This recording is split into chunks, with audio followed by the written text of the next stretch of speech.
왜 우리 하나님께 감사하십니까? 왜? 우리는 하나님께 감사드리는데 우리가 하나님께 감사하는 이유들이 있을 거예요. 오늘 우리가 내가 믿는 하나님은 과연 누구시길래 내가 오늘 이렇게 감사하고 있는가? 또 내가 믿는 하나님은 어떤 분이시기에 내가 오늘 하나님께 어떻게 기도하고 있는가? 또는 내가 믿는 하나님은 무엇을 원하시는 분이시기에 오늘 나의 삶의 이 방향과 길이 이렇게 정해져서 걸어가고 있는가 하는 것들을 함께 말씀을 듣기를 원합니다. 벌써 이제 우리 사사기 17장을 보고 있습니다. 저는 벌써라고 말하지만 어쩌면 우리 성도님들은 사사기 왜 이렇게 기냐 이럴 수도 있겠습니다. 그죠? 근데 사사기의 말씀을 들으면서 지루하진 않으셨죠? 사사기의 말씀이 참 오늘 우리에게 이 시대 우리들에게 주시는 교훈이 너무나도 큽니다. 특별히 우리가 보듯이 사사기를 읽어가면서 하나님께서 세운 사사들이 적들을 멸하고 그리고 하나님의 백성들을 구원하여서 그 땅에 평화를 가져오게 하는 그러한 큰 역사들, 하나님의 도구로서의 그러한 사역들을 감당하던 초창기와 그리고 사사시대 후기로 가면서 점점 더 타락해가는 이러한 모습들을 보면서 우리들 개인적으로 보면은 내가 처음 예수님을 믿을 때 그때의 나의 삶의 모습과 신앙인의 모습과 점점 시간이 지나가면서 변해가는 나의 모습 속에서 나는 사사기를 따라가고 있지는 않은가? 아니면 나는 처음에 그 신앙을 유지하며 오히려 더 발전시키며 하나님을 더 가까이 하고 하나님과 더 깊은 교제 속에서 동행하는 삶으로 나아가고 있는가 하는 것들에 대해서 우리가 이 사사기의 말씀을 들으면서 항상 하나님 앞에서 자신을 점검해야 될 줄로 믿습니다. 오늘 우리가 읽은 이 17장에 보면은 한 사람의 집이 나오죠. 미가라고 하는 사람의 집에서 일어난 어떤 사건들을 우리에게 말씀을 해주고 있습니다. 갑자기 이제 이 앞에까지는 삼손 사사에 대한 이야기였잖아요. 근데 이제 삼손의 이야기가 마치면서 이제는 사사들에 대한 이야기라기보다는 그 시대의 그 모습들을 어떻게 보면 우리에게 보여주고 있다고 할 수 있습니다. 17장에 나오는 이 말씀의 이 내용은 사사시대 초기로 보는 학자도 있고 또는 사사시대의 후기로 보는 학자들도 있습니다. 그래서 초기로 보는 사람들은 사사 온니엘의 때와 비슷한 때에 일어났던 일을 단지 사사기를 통해서 우리에게 주고자 하는 메시지가 있기 때문에 이렇게 사사기를 구성할 때에 뒤쪽에 두었다 이렇게 보는 것이고요. 그냥 이것을 하나의 시대의 흐름으로 봐서 그래서 이것을 사사시대 후기다 이렇게 보는 견해들도 있는 것이죠. 이렇게 보든 저렇게 보든 이 17장을 통해서 우리에게 하시고자 하는 말씀은 분명할 것입니다. 우리가 오늘 그 말씀을 들어야 되겠습니다. 에브라임 산지에 미가라 하는 사람이 있었습니다. 에브라임 산지는 어디죠? 말하자면은 이스라엘의 한 중부 정도 지역이 되는 거예요. 밑에는 아래쪽엔 유다 산지가 있고 그 위에 베냐민 지파가 땅을 기업으로 받았잖아요. 그래서 베냐민 산지가 있고 그리고 그 위에를 차지한 지파가 에브라임이에요. 그래서 그 위쪽이 에브라임 산지인데 에브라임이라고 하는 그 곳에는 우리가 알듯이 실로라고 하는 그러한 곳도 있습니다. 실로라고 하는 곳이 나오는데 그 실로에는 당시에 무엇이 있었어요? 무슨 성막이 있었습니다. 성막이. 그러니까 에브라임 지파의 그 영역 안에 그곳에 성막이 있는 실로도 있었고 그리고 에브라임 지파 그러면 생각나는 사람이 있어야 되는데 에브라임 그러면 그 지파의 이 두령이었던 그러면서 모세의 뒤를 이어서 지도자가 되었던 사람 누가 생각나요? 여호수아라고 하는 사람이 생각이 나죠. 그래서 우리가 여호수아 24장에 보면은 여호수아가 그가 에브라임 그곳에 딥낫세라에 장사되었다 하는 것이 24장에 나옵니다. 그러니까 여호수아가 에브라임의 딥낫세라라고 하는 그곳에 장사되었습니다. 그리고 또한 마지막에 보면은 또 누가 나오냐면 엘르아살이 또 비느하스가 에브라임 그곳에서 받은 한 산에 그곳에 이 아론의 아들이었던 엘르아살이 대제사장이었죠. 그가 또 그곳에 장사됩니다. 그렇게 보면은 에브라임이라고 하는 그곳은 영적으로 보면은 뭐예요?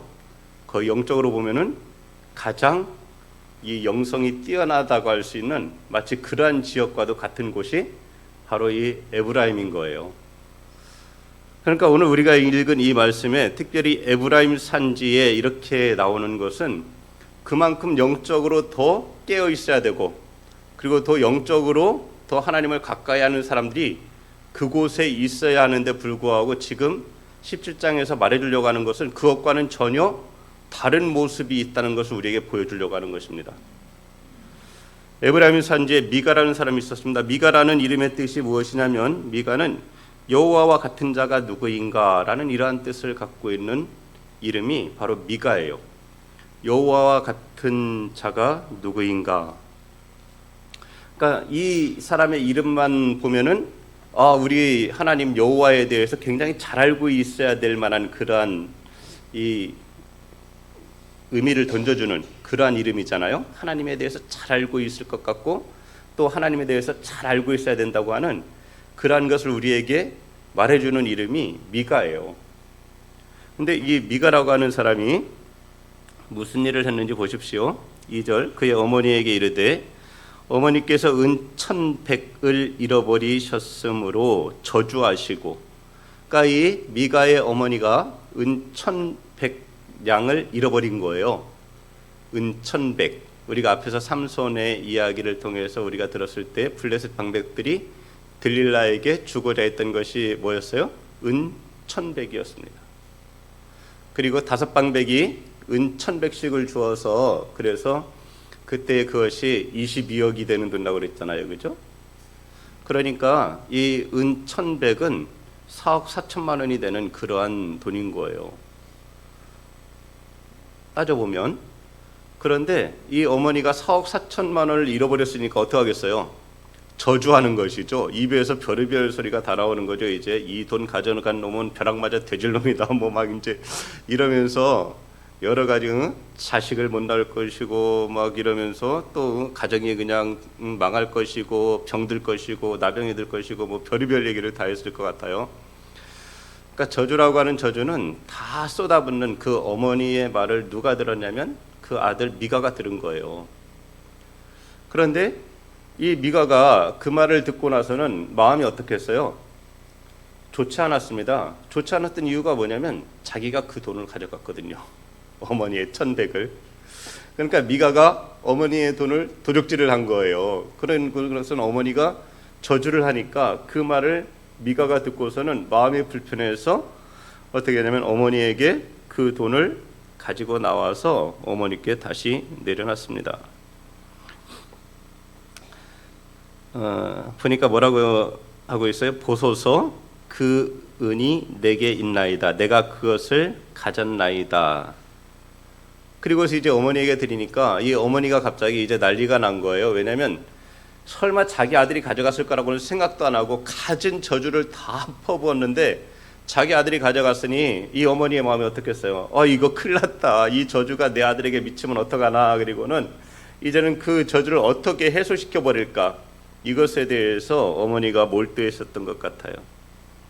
그래서 그 어머니가 말합니다. 내 아들이 여호와께 복받기를 원하노라 하면서 이 어머니가 이 저주가 그치고 복을 얻게 하려고 하는 일들이 있었습니다. 그것이 뭐였냐면 3절에 나오는 것이죠. 미가가 은 1,100을 그의 어머니에게 도로 주매 그의 어머니가 이르되 내가 내 아들을 위하여 한 신상을 새기며 한 신상을 부어 만들기 위해 내 손에서 이 은을 여호와께 거룩히 드리노라. 그러므로 내가 이제 이 은을 내게 도로 주리라. 미가가 그 은을 그의 어머니에게 도로 주었으므로 어머니가 그 은 200을 가져다 은장색에게 주어 한 신상을 새기고 한 신상을 부어 만들었더니 그 신상이 미가의 집에 있더라. 이 어머니가 한 일이 뭐예요? 그 은을 가지고서 신상을 부어 만드는 일을 한 거예요. 그런데 이 어머니가 앞에서 한 말은 뭐였어요? 내 아들이 여호와께 복받기를 원하노라 했단 말이에요. 내 아들이 여호와께 복받기를 원하노라 했는데, 그런데 지금 하고 있는 행위는 뭐예요? 신상을 만드는 거예요. 우상을 만드는 거였습니다. 우리가 알듯이 십계명의 제1계명이 뭐예요? 너는 나 외에 다른 신을 내게 두지 말라 하는 것이었습니다. 2계명은 뭐였어요? 너를 위하여 새긴 우상을 만들지 말며 또 그것들에게 절하지 말고 섬기지도 말라는 거였습니다. 근데 지금 이 어머니가 하는 일이 뭐예요? 우상을 만드는 거예요. 그리고 그 우상을 섬기는 일을 합니다. 근데 무엇을 만드는지 보세요. 그 뒤에 더 나오죠? 뒤에 나오는데 보니까 그 사람 미가에게 신당이 있으므로, 집에 신당이 있었어요. 신당이 있으므로 그가 에봇과 드라빔을 만들고 한 아들을 세워 그의 제사장으로까지 삼았습니다. 지금 이 어머니가 하는 이 행위를 보세요. 우상을 만듭니다. 그리고는 에봇을 만들고, 에봇은 누가 입는 거예요? 대제사장이 입는 거예요. 대제사장이 금색과 청색과 자색과 홍색 실로 짜서 이 옷 위에 어깨에 걸쳐서 이렇게 하는 것이, 그것이 에봇이에요. 그런데 에봇을 만듭니다. 그리고는 또 뭐를 만들어요? 드라빔을 만듭니다. 드라빔 그러면 누가 생각나요? 드라빔, 라헬이 생각나시죠? 네? 야곱의 가장 사랑했던 아내 라헬이 아버지 집에서 나올 때 뭐를 가지고 나와요? 드라빔을 가지고 나옵니다. 드라빔이 뭘까요? 그 가정의 수호신이라고 하는 거예요. 그 동방에서 가정의 수호신으로 삼은 것이 바로 드라빔이에요. 그런데 이 어머니가 에봇을 만듭니다. 드라빔을 만들어요. 여호와께 복받기를 원하는데 하나님께서 하지 말라고 하시는 것만 골라서 하고 있어요. 그리고는 또 무엇을 합니까? 자기 아들로 제사장을 삼아요. 하나님께서 제사장은 누가 제사장의 직분을 감당하게 하셨어요? 아론의 자손들이 출애굽기 28장에 보면은 이 제사장 직분을 수행하게 되어져 있습니다. 그런데 이 미가는 레위인이 아니에요. 이 미가는 아론의 자손이 아닙니다. 그런데도 불구하고 에봇을 만들죠. 그리고는 제사장을 세우죠. 집에다가 신당을 만들어요. 이 신당이 하나님을 위한 신당이겠어요? 당시에 이스라엘에게 신당은 전혀 필요치 않았습니다. 왜냐하면 하나님은 중앙성소 제도를 이스라엘 백성들에게 말씀하셨어요. 그리고 당시의 성막은 실로에 있었습니다. 하나님을 만나려면, 그리고 무엇을 물으려면 실로로 나아가면 됐습니다. 근데 자기 집에 신당을 만들었어요. 그 신당에 두는 것은, 그러면 신당에 무엇인가를 둬야 되잖아요. 신당에 무엇을 뒀겠어요?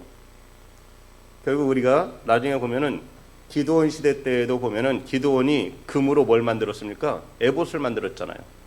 근데 그 에봇을 이스라엘 백성들이 어떻게 했어요? 음란하게 섬겼다고 말하거든요. 그러니까 이 에봇을 마치 하나님처럼 섬겼던 거예요, 기드온 시대 때. 그런데 지금 미가가 에봇을 만들고 가정의 수호신 드라빔을 만들고, 그리고 그것을 어디에 두는 거예요? 자기 신당에 두고, 그리고는 자기 아들 가운데 제사장을 세우는 거예요. 그러고서는 그 어머니가 하는 말이 뭐예요? 내 아들이 여호와께 복받기를 원하노라, 이렇게 말하고 있는 거예요. 여러분, 하나님께 복을 받겠어요? 복을 받지 못하겠습니까? 네? 하나님께 복을 받을 수가 없는 그러한 길로 달려가면서 입으로는 뭐예요? 여호와께 복 받기를 원한다. 이것은 오늘 어쩌면 우리가 하나님의 말씀대로 살진 않으면서, 하나님을 사랑하면서 하나님을 가까이하며 살지 않으면서 내가 하나님께 복 받기를 원한다라고 말하는 것과 동일한 모습은 아닐까요? 신명기 30장에 보면은 복에 대한 말씀이 나오죠. 모세가 이스라엘 백성들을 이제 축복하는데, 그런데 이 복에 대한 말씀을 모세를 통해서 하나님께서 백성들에게 들려주시는 겁니다. 거기에서 15절에 보면은 이런 말씀이 있습니다. 보라, 내가 오늘 생명과 복과 사망과 화를 내 앞에 두었나니. 그러면서 16절에 하시는 말씀은 바로 무엇을 말하는 것이냐면, 곧 내가 오늘 네게 명령하여 너의 하나님 여호와를 사랑하고 그 모든 길로 행하며 그의 명령과 규례와 법도를 지키라 하는 것이라. 그리하면 내가 생존하며 번성할 것이요 또 내 하나님 여호와께서 내가 가서 차지할 땅에서 내게 복을 주실 것임이니라. 이렇게 말씀하고 있는 거예요. 그러니까 복 받는 비결은 뭐예요? 하나님을 사랑하고 하나님 말씀대로 살아가는 거예요. 그것이 복 받는 비결이에요. 그런데 미가의 집에서 지금 일어나고 있는 일은 뭡니까? 하나님을 사랑하지 않아요. 하나님의 계명을 생각하지 않습니다. 하나님의 법도를 생각하지 않아요. 그러면 무엇을 따라서 지금 이 행동들을 하고 있는 것일까요? 무엇을 따라서? 이들의 이러한 행위의 모습이 바로 이것이다 라고 말해주고 있는데, 그것이 바로 6절에 나오는 말씀입니다. 뭐라고 말하고 있는지 같이 읽어볼까요? 시작. 그때에는 이스라엘에 왕이 없었으므로 사람마다 자기 소견에 오른 대로 행하였더라. 자기 소견에 오른 대로 행하였더라. 그러니까 지금 이 미가의 집에서 일어나고 있는 일은 어떤 걸까요? 자기 소견에, 자기 생각에 옳다 여기는 대로 그냥 행하는 거예요. 그것이 하나님의 말씀과 상충되든지 하나님이 금하신 것이든지 상관없이 내 마음에, 내 생각에 이렇게 하면 복을 받을 것 같아 라고 하는 생각대로 움직이고 있는 것이 바로 지금 이 미가의 집을 우리에게 말해주고 있는 겁니다. 그러면 이것은 단지 미가의 집에서만 일어난 일이었을까요? 그게 아니라는 것을 우리에게 다시 말해주는 것이 그 뒤에 나오는 말씀들입니다. 미가의 집에서만 일어난 일들이 일어나는 것이 아니었어요. 이스라엘의 곳곳에서 미가와 같은 이러한, 미가의 집에서 일어나는 이러한 일들이 일어났습니다. 우리가 7절부터 말씀을 한번 보겠습니다. 유다 가족에 속한 유다 베들레헴에 한 청년이 있었으니 그는 레위인으로서 거기서 거류하였더라. 하나님께서 이스라엘에게 약속의 땅을 주시고 특별히 레위인들에게는 48개의 성읍을 주셨습니다. 48개의 성읍을 주셨는데 그 중에 유다 지파에도 이 레위 사람들이 거주하는 성읍들이 있었습니다. 그러나 특별히 베들레헴은 이 레위인들에게 준 성읍은 아니었어요. 그런데 오늘 말씀에 보니 레위인이 어디에 거주하고 있어요? 유다 베들레헴에 거주하고 있는 겁니다. 여호수아가 이스라엘 백성들에게 땅을 분배할 때 보면은 블레셋 지경의 땅들도 유다 지파에 속한 그러한 성읍들로 주어지고 있는 것을 볼 수가 있어요. 그러니까 하나님께서는 주시겠다고 하는 그 땅 전체를 다 이스라엘 백성들의 각 지파에게 나눠주셨어요. 그랬는데 이스라엘 이 각 지파들이 가서 그 땅을 정복하지 못하니까 자기들에게 주어진 성읍에 거주할 수 없게 되면 어떻게 하겠어요? 거기에 거주하지 못하니까 다른 곳에 거주하게 되는 겁니다.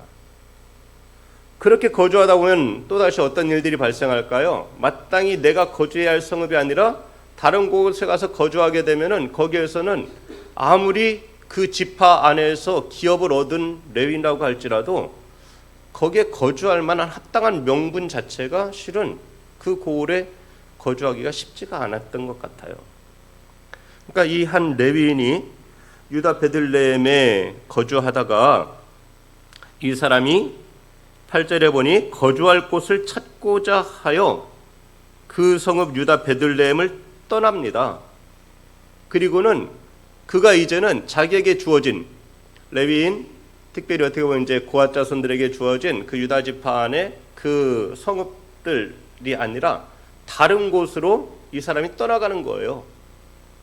그러니까 보통 우리가 하나님께서 각 지파에 이 거주할 구역들을 정해주시고 또한 그 안에서 각 족속을 따라서 또 그 안에서 이 기업들을 다 주셨잖아요. 그러면 그곳에 거주해야만 되는 거예요.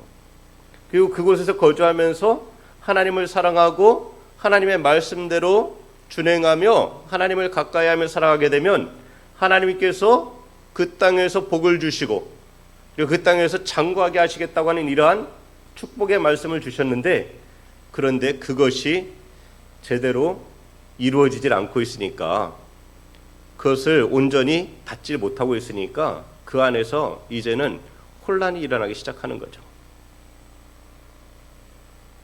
그들이 이 땅을 정복하고자 하나님을 의지하고 나아가기만 했으면 갈렙이 나이가 80세가 넘어서 그 헤브론을 정복했던 것처럼 하나님께서는 분명히 각 지파들에게 그 기업들을 다 차지할 수 있도록 도우셨을 것입니다.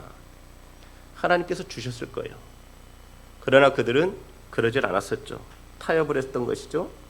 그리고는 그러고 나니 자기의 기업을 얻지를 못하니 다른 곳에 거주하고, 그러다 보니 자기의 거주함의 정당성이 없게 되고, 그러니 또 다른 곳을 찾아서 헤매는 방랑자가 되고 있는 이러한 모습을 지금 보여주고 있습니다. 그래서 그가 거주할 곳을 찾아서 가다가 에브라임 산지에 이르게 됩니다. 그리고 거기에서 미가의 집에 도착하게 되죠. 아마도 미가의 집은 길가에 있었던 것 같아요. 그러니까 이 레위 청년이 이 길을 가다가 미가의 집에 이르게 되었던 것이죠. 그랬더니 미가가 그 사람에게 묻습니다. 너는 어디서부터 오느냐? 그가 말합니다. 나는 유다 베들레헴의 레위인으로서 거류할 곳을 찾으러 가노라. 그랬더니 미가가 이 사람이 레위인이라고 하니까 너무 좋았습니다. 레위인? 레위인 너무 좋죠. 하나님의 집에서 하나님께서 맡겨주신 직무들을 수행하는 사람들 아닙니까? 레위인들. 그러니 레위인이 우리 집의 제사장이 되면 하나님이 더 복을 주시겠다는 생각을 하게 된 거예요. 그래서 이 레위인에게 나와 함께 거주하자 말합니다. 그러면서 나를 위하여 아버지와 제사장이 되라 이렇게 말했습니다. 아버지와 제사장이 된다고 하는 것은 영적인 아버지, 지도자가 되라는 거예요. 자기 집의 지도자, 나의 지도자가 되어달라, 그런 얘기를 했습니다. 그러면서 그것에 대한 값을 정합니다. 내가 해마다 은 10과 의복 1벌과 먹을 것을 주리라 이렇게 말한 거예요. 은 10개를 주겠답니다. 그러니까 그것이 1년에 은 10개예요. 그러니까 아까 나왔던 은 1100개는 엄청나게 큰 거죠. 그죠? 그러니 1년에 삭시 은 10개면 은 1100개는 몇 년을 벌어야 돼요? 네? 110년? 110년을 벌어야, 그래야 그것을 1100개를 가질 수 있을 정도니까. 그런데 은 10개도 적은 것이 아니었던 것 같죠? 레위 사람이 그 말을 듣고 그 집으로 들어갔습니다. 그리고 그 레위인이 11절에 보니 그 사람과 함께 거주하기를 만족해했다라고 말하고 있어요. 만족해했다. 아주 만족해했습니다. 그 청년이 미가의 아들 중 하나같이 되었습니다. 그러니 얼마나 그 집에서 귀하게 여김을 받고 그리고는 존중받으며 그리고 대우를 받았겠어요. 그러니 이 레위인이 그곳에 머무는 것을 좋아했던 겁니다. 근데 이 레위인이 지금 이렇게 하면 되는 거예요, 안 되는 거예요? 레위인은 하나님의 성막의 봉사자여야 됩니다. 하나님의 일을 위해서 백성들에게 하나님의 율법을 가르쳐야 하는 사람들이에요. 그런데 지금 이 레위 사람이 어디로 가서 우상을 숭배하는 한 미가라고 하는 사람의 집에 들어가서 자기가 그 집의 제사장이 됩니다. 제사장은 아무나 되는 것은 아니었습니다. 우리가 사사기 18장에 보게 되면은 이 사람이 누구였는가 하는 것에 대해서 말을 해주고 있는데요. 18장 30절에 단 자손이 자기들을 위하여 그 새긴 우상을 세웠고 모세의 손자요 게르솜의 아들인 요나단이라고 말하고 있죠. 이 사람은 누구의 손자라고요? 모세의 손자입니다. 모세는 제사장이 아니었잖아요, 그죠? 아론의 자손이 제사장이 돼야 되는 거예요. 근데 지금 모세의 손자가 이 제사장의 역할을 하고 있는 겁니다. 이 사람의 이름이 요나단이라고 말하고 있어요. 그러니까 이 사람은 제사장이 되면 안 되는 거예요. 레위인이기 때문에 누구보다도 잘 알았을 것입니다. 나는 제사장이 될 수 있는 사람이 아니라는 것을 알았을 거예요. 그럼에도 불구하고 그가 그 집에서 제사장의 역할을 하기를 기뻐했단 말이에요. 만족해했습니다. 왜요? 한 해에 은 10개와 의복 한 벌과 먹을 것을 주겠다 하니까 이 사람이 그것을 만족해했던 것이죠. 우리 지난 주일에 담임 목사님께서 씨 뿌리는 비유에 대해서 말씀을 하실 때 가시떨기 밭에 대해서 말씀하시면서 이 만모니즘에 대해서도 말씀을 하셨잖아요, 그죠? 만몬이라고 하는 것은 재물을 말하는데 돈, 재물, 소유이라는 것을 만몬이라고 말할 수 있어요. 그러니까 만모니즘은 그것을 하나님처럼 여기는 것이 만모니즘이에요. 근데 이 레위인은 특별히 하나님을 섬기기로 하나님께 드려진 한 지파란 말이에요. 그럼에도 불구하고 이 사람은 지금 물질에 이끌려서 자기가 서면 안 되는 그 자리에 해서는 안 되는 그 직분을 자기가 맡아서 그것에 팔려 그 일을 하고 있는 것을 보게 됩니다. 이것이 뭐예요? 이것이 사사시대의 한 집안의 모습이고, 그리고 하나님 앞에서 성별된, 그리고 하나님 앞에서 하나님을 위해서 살아가야 할 그 종교 지도자의 한 사람이 물질에 팔려 그것을 만족해하며 하나님의 뜻과는 다르게 살아가고 있는 이러한 모습을 보여주고 있습니다.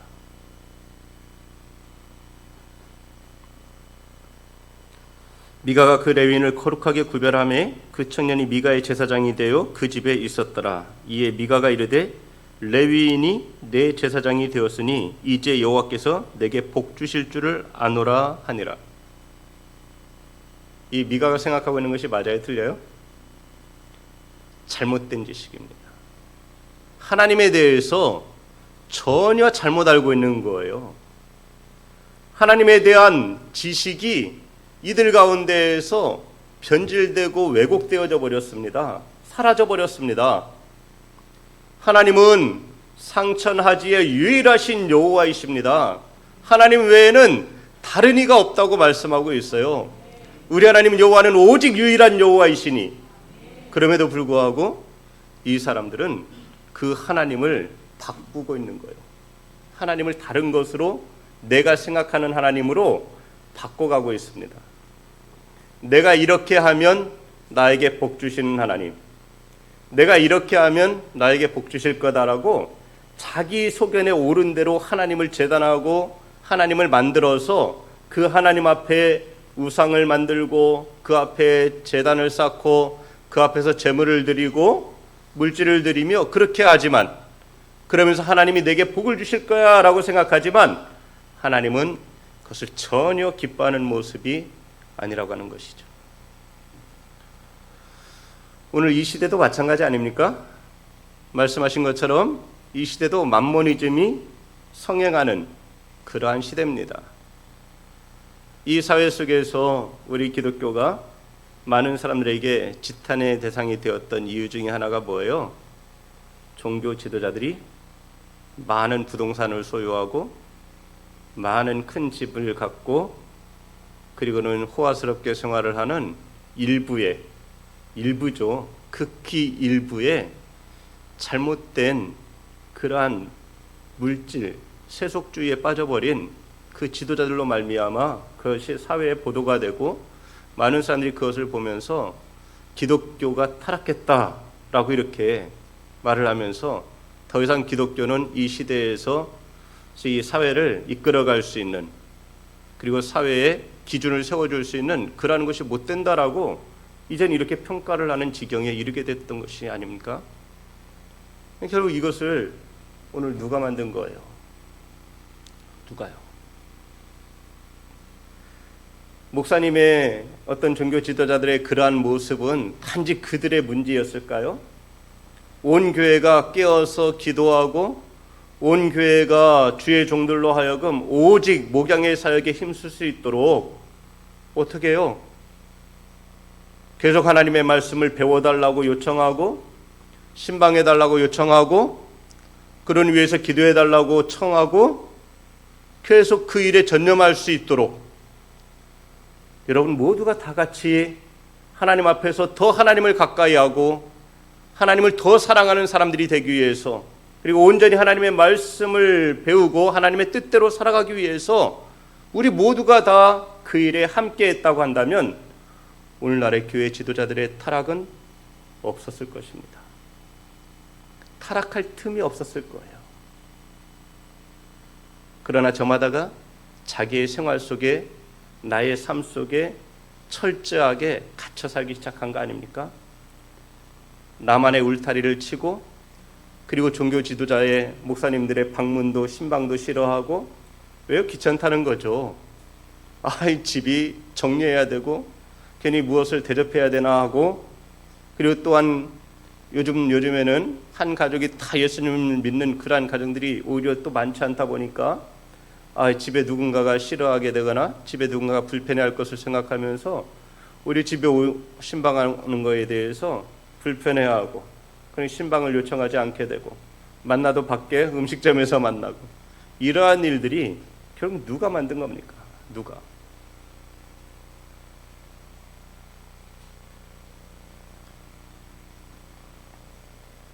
레위기 17장을 보면 그래서 오늘의 우리들의 모습, 이 시대의 모습을 보게 되어서 마음이 참으로 편하지 않습니다. 그리고는 정말 오늘날 우리들이 하나님 앞에서 정말 회개해야 되는구나. 내 스스로 만들어낸 하나님이 아니라 이 말씀에 기록되어진 그 하나님을 그대로 바라보는 그러한 믿음이 우리에게 있어야 되는데 누가 오늘 이 기록된 이 하나님의 말씀에 있는 이 하나님을 그대로 인정하는 성도가 얼마나 됩니까? 하나님을 하나님으로 하나님이 창조의 하나님으로 우리를 구원하신 하나님으로 모든 것을 그 깊으신 뜻대로 이루실 수 있는 믿기만 하면 되리라고 말씀하시는 그 음성을 듣고 오직 하나님께 매달리며 하나님만을 구하는 그러한 성도들이 오늘 얼마나 되냐는 거예요. 내 스스로 하나님을 만들었습니다. 하나님은 여기까지만 하실 수 있는 하나님, 여기까지만 하나님이 하실 수 있고 그 이상은 하나님 불가능해. 하나님은 나를 여기까지만 도우시면 돼요. 나머지는 내가 합니다라고 스스로 하나님께서 함께 하실 수 있는 끝까지 하나님이 함께 하셔서 그 일을 통해서 하나님이 영광 받으시게 하는 그것이 아니라 여기까지만 하시면 되고 그 이유는 내가 해서 내 자랑을 좀 삼고 싶다. 이러한 것이 어떻게 보면 오늘 우리들의 모습 아닙니까? 하나님을 더 사랑하기보다는 물질을 더 사랑하고 하나님을 더 사랑하기보다는 내 시간을 더 사랑하고 하나님을 더 사랑하기보다는 나의 취미 생활을 더 사랑하고 하나님을 더 사랑하기보다는 내 자녀를 더 사랑하고 내 가정을 더 사랑하고 내 사업을 더 사랑하는 그러한 오늘 우리들의 모습이 아닙니까? 그래서 하나님은 사사기 17장을 통해서 오늘 우리들에게 말씀하시는 거예요. 그게 아니라고. 그러면 하나님께 복받지 못한다고. 진짜 하나님께 복받는 것은 그것이 아니라고 말해주는 겁니다. 디모데후서 3장에는 너는 이것을 알라 말세에 고통하는 때가 이르러 사람들이 자기를 사랑하며 돈을 사랑하며 자랑하며 교만하며 비방하며 부모를 거역하며 감사하지 아니하며 거룩하지 아니하며 무정하며 원통함을 풀지 아니하며 모함하며 절제하지 못하며 사나우며 선한 것을 좋아하지 아니하며 배신하며 조급하며 자만하며 쾌락을 사랑하기를 하나님 사랑하는 것보다 더하며 경건의 모양은 있으나 경건의 능력은 부인하니 이 같은 자들에게서 내가 돌아서라 라고 바울은 디모데후서를 통해서 성도들에게 교훈의 말씀을 주고 있습니다. 오늘 우리들에게 하시는 말씀입니다. 내가 오늘 하나님을 어떻게 바라보고 있는지 한번 돌이켜 생각하는 시간이 되시길 바랍니다. 내가 과연 기록되어진 하나님의 말씀에 나타나는 그 하나님을 그대로 믿고 있는가? 오늘도 하나님은 변함없이 창조의 그때나 2000년 전 이 땅에 사람의 몸을 입고 오신 그때나 오순절 때나 초대교회 때나 그 이후의 오늘날에 하나님은 과연 변하셨는가? 아니면 변하지 아니하시고 동일하신 하나님이신가? 나는 과연 그 하나님을 어떻게 바라보고 있는가? 내가 믿는 하나님은 어떤 하나님인가? 우리가 다시 한번 돌아보셔야 될 것입니다. 하나님이 기뻐하는 자가 누군가? 그것에 대해서도 우리는 생각해 봐야 될 겁니다. 하나님이 기뻐하는 사람은 하나님의 말씀대로 순종하며 살아가는 사람입니다. 하나님을 가까이하며 내 마음과 뜻과 힘을 다해 하나님을 사랑하는 자를 하나님이 사랑하십니다. 우리 모두가 하나님, 내가 믿는 하나님은 과연 누구신지 다시금 돌아보고 하나님을 더 사랑하게 되고 하나님을 더 가까이하며 하나님 말씀대로 순종하며 살아가는 복된 믿음의 성도들 되시기를 예수님의 이름으로 축복의 말씀을 드립니다.